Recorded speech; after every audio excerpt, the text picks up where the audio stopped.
No room for deadweight.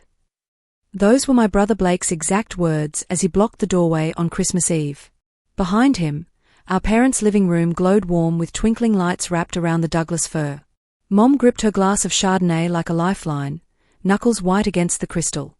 Dad, he just stared at the hardwood floor, counting the grain patterns like they held answers he refused to give me.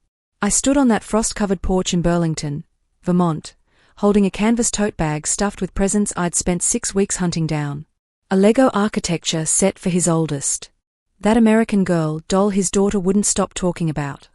The noise-cancelling headphones for the middle kid who loved his podcasts. Every ribbon tied with the kind of care that comes from desperate hope. Blake stood there in his Ralph Lauren sweater, the one I'd bought him last year, smirking like he just won some contest I didn't know we were playing. I didn't scream. Didn't let the tears come, though they burned hot behind my eyes. I just looked at him, really looked at him, and said the only thing that felt true: "You're absolutely right." That night, back in my studio apartment on Maple Street, I made one quiet decision that would pull the rug out from under everything keeping his picture-perfect life afloat. By New Year's Day, he was the one pounding on my door, wild-eyed and desperate. "Stay with me. You need to hear how this unfolded." Christmas used to mean something. The scent of Mom's snickerdoodles baking. The way Dad would pretend to be surprised every single year when we gave him another flannel shirt. The sound of Bing Crosby drifting from the old record player, scratchy and warm. It was the one day I could pretend the cracks in our family's foundation weren't spreading wider every year. But that illusion shattered a long time ago. Slowly, almost gently, like watching ice split across a frozen lake, that moment before you hear the terrible crack and realize you're already falling through. Growing up, I became the fixer without anyone officially giving me the job. Past due notice on the electric bill? I handled it. Someone needed a ride to the airport at 4 a.m? I was there, coffee thermos in hand and questions swallowed down. When Blake and his wife Natasha fell 3 months behind on their mortgage for that colonial house in the suburbs, I transferred the money before they could even form the words to ask. Back then, I called it love. Maybe it was guilt. Maybe I was just addicted to being needed, to being the daughter who held everything together with duct tape and quiet sacrifices. Mom encouraged it with those smiles that looked like pride but tasted like relief. "Callista, you've always been our rock," she'd say, touching my shoulder in that light way that somehow felt heavy. "Dad?" He barely said anything at all. Just kept passing Blake another beer, another favor, another excuse for why things never quite worked out for him. Over time, I stopped noticing how much of myself I was giving away. Written checks for Edison Elementary's fees, then later for the private middle school Natasha insisted they needed. Utility bills covered when Blake's temporary setback at work stretched from weeks into months. When he lost yet another sales position, the 4th in 6 years, I wired money without even asking questions anymore. The truth is, paying was easier than confronting. Easier than sitting across from him and asking why a 42-year-old man couldn't keep a job longer than a season.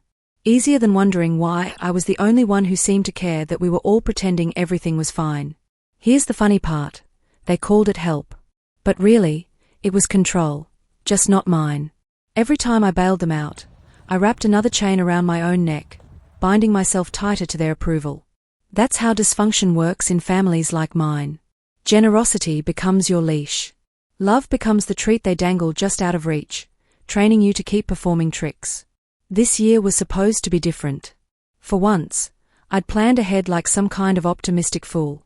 Bought thoughtful presents starting in October. Booked vacation days from my job at the accounting firm. Even found Grandma Rose's old recipe card and baked those sugar cookies with the crinkled edges, the ones that taste like childhood before everything got complicated. I imagined us around the table. Real laughter, not the performative kind. Maybe even forgiveness for things we'd never acknowledged out loud. Instead, I got Blake's smirk and Mom's calculated silence. No room for deadweight. Those words didn't just cut. They rearranged the architecture of something inside me. During the drive back to my apartment, my Subaru felt heavier with every mile. The wrapped presents glowed faintly in the passenger seat under the streetlights. Small, accusatory reminders of how naive I'd been, how desperately I'd wanted to believe this year would be different. By the time I parked outside my building, I wasn't crying. I was calm. Dangerously calm. Because for the first time in my 38 years, I saw the truth with absolute clarity. I hadn't been part of a family for a long time. I'd been part of a machine that required me to stay quiet, keep paying, keep hoping that eventually my usefulness would transform into genuine love. And this Christmas? The silence was about to sound very, very different. The words replayed on an endless loop. No room for deadweight. Each repetition felt sharper, cutting deeper. I'd heard Blake mock me before, little jabs about my boring job, my small apartment, my lack of a husband or kids. But never like this. Never with the whole family watching. Never with that level of venom. The part that destroyed me wasn't his voice. It was Mom's silence. Dad's eyes glued to those floor planks like they contained the secrets of the universe. That silence screamed what none of them had the courage to say out loud. We agree with him, Callista. You are deadweight. The next morning, I made pour-over coffee and sat at my kitchen table, staring at the spreadsheet I'd created weeks ago. Christmas budget, read the header in my own neat handwriting. Below it, itemized list of presents, shipping costs, the check I'd written for Blake's kids' piano lessons. My handwriting looked foreign now. Like evidence from a crime scene. Some desperate stranger's attempt to purchase belonging. I traced each line with my finger, calculating how much of my life had been consumed by Blake's comfort. Every emergency payment had carved away pieces of my own stability, my own future, my own peace. Then something shifted inside me. It wasn't anger. Not yet. It was exhaustion. The bone-deep kind that comes when you finally understand you've been playing a game where the rules were rigged against you from the start. I opened my MacBook and pulled up my banking dashboard. There they were, lined up like soldiers. Recurring transfers. Kids' activities. Grocery supplement. Utility backup. Vehicle insurance support. Each one labeled with my own careful notes. Proof of my stupidity organized in neat rows. I didn't hesitate. Didn't slam the laptop shut or collapse into tears. I just started deleting them. Cancel. Cancel. Cancel. One by one, I ended every automatic payment. 5 minutes to dismantle 5 years of financial codependency. I expected guilt to crash over me like a wave. Instead, I felt light, so light I might float away.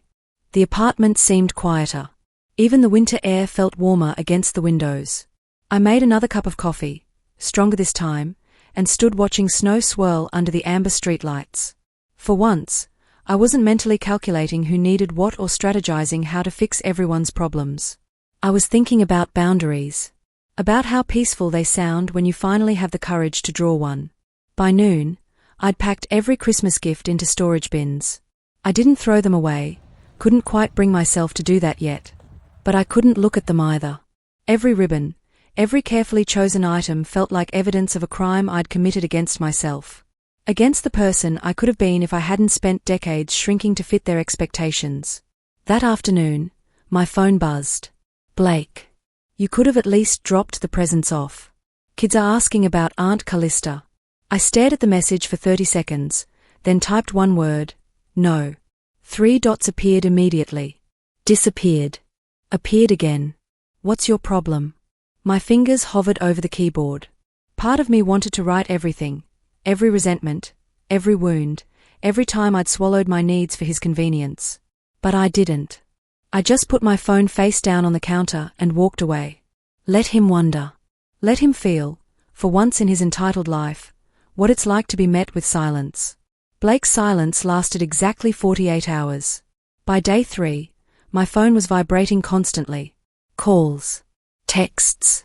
Voicemails that started polite. Hey, what's going on?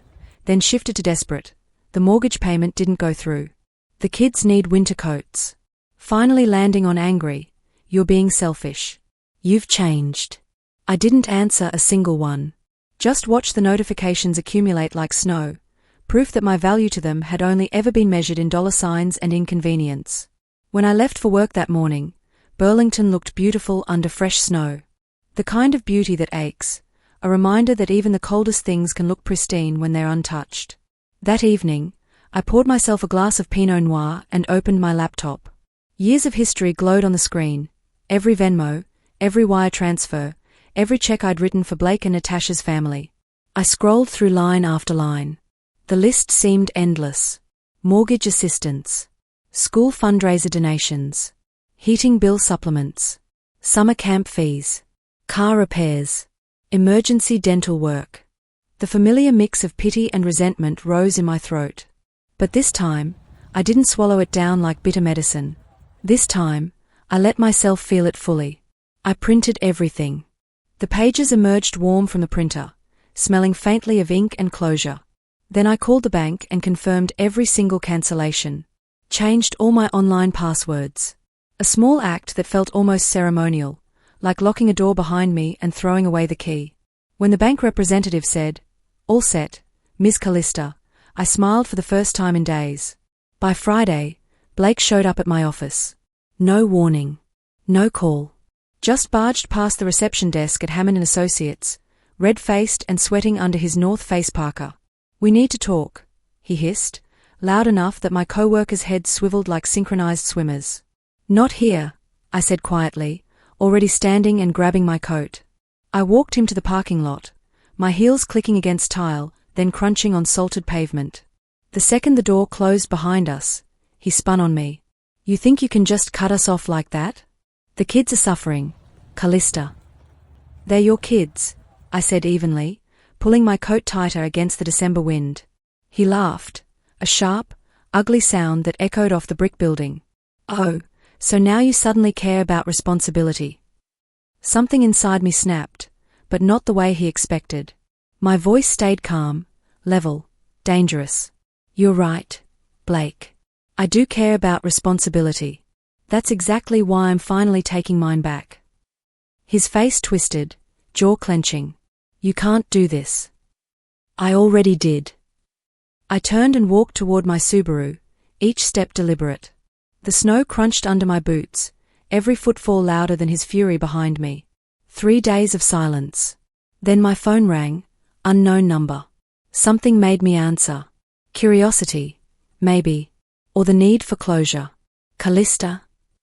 Blake's voice sounded strained, like he'd been gargling gravel. "We need to talk about what you did." "What did I do?" I asked flatly, already knowing. "You know exactly what. You've made things impossible for us. The kids." "Don't," I cut him off. "Don't use them as shields."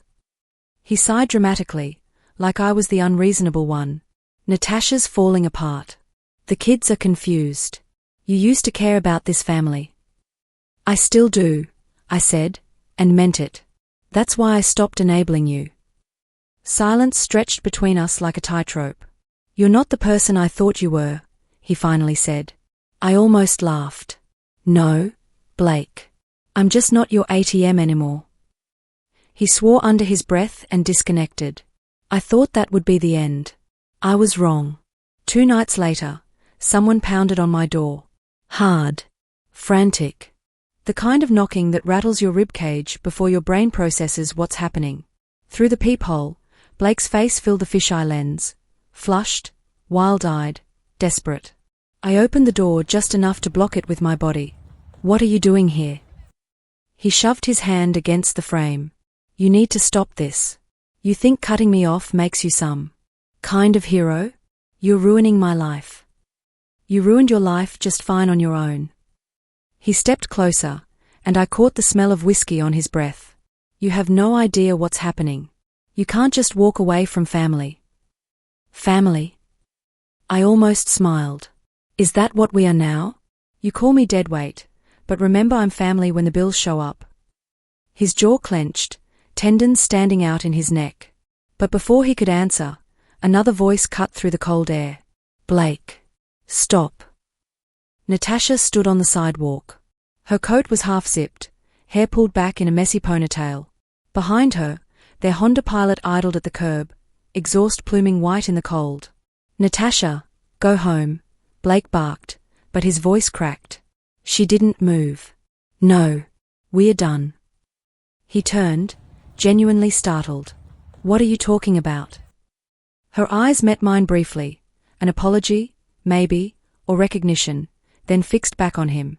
"I met with someone today. A lawyer." Blake's face drained of color. "You what?" "I know what you've been doing," she said, her voice shaking but steady. The sports betting. The lies. The separate credit card I found. For once in his life, Blake was speechless. I didn't say a word. Just watched the dominoes fall. Natasha stepped forward, pulling a manila folder from her oversized purse. All those payments Callista sent? The ones you said went to the kids' expenses? I saw the statements. You spent them at DraftKings. At the casino in Connecticut. On God knows what else. Blake spun toward me, desperate. You told her? I shook my head slowly. Didn't have to. Natasha held up the folder. I found everything myself. And I gave copies to my attorney. You can't hide it anymore. He lunged forward, but I stepped between them, one hand raised. Don't, I warned. My voice didn't rise, but it carried enough weight to freeze him. He stared at me, chest heaving. You think you're better than me? You think this makes you righteous? I took a slow breath, the winter air biting my lungs. No. It makes me free. He laughed, but it cracked halfway through like ice breaking. You'll regret this. You'll see what happens when I'm gone. Natasha's voice cut through, soft but iron-strong. We already have. Blake looked between us, realizing for the first time that neither of us feared him anymore. Then he turned, shoved his hands deep into his coat pockets, and stormed down the street toward his car. Natasha stood trembling in the cold. I motioned her inside without a word. She hesitated at the threshold like she wasn't sure she deserved shelter. Come in, I said gently. You don't have to explain anything. Inside, I made chamomile tea while she sat on my couch, hands wrapped around the mug like it might anchor her to reality. The apartment smelled like cinnamon from the candle I'd lit earlier. She stared into her tea like she could read the future in the leaves. I should have said something that night, she whispered. When they called you deadweight. I just sat there. You were surviving, I said simply. I understand. Tears spilled down her cheeks. He kept saying you owed us. That you were lucky to have family who needed you. I almost smiled at the twisted logic. That's the thing about people like Blake.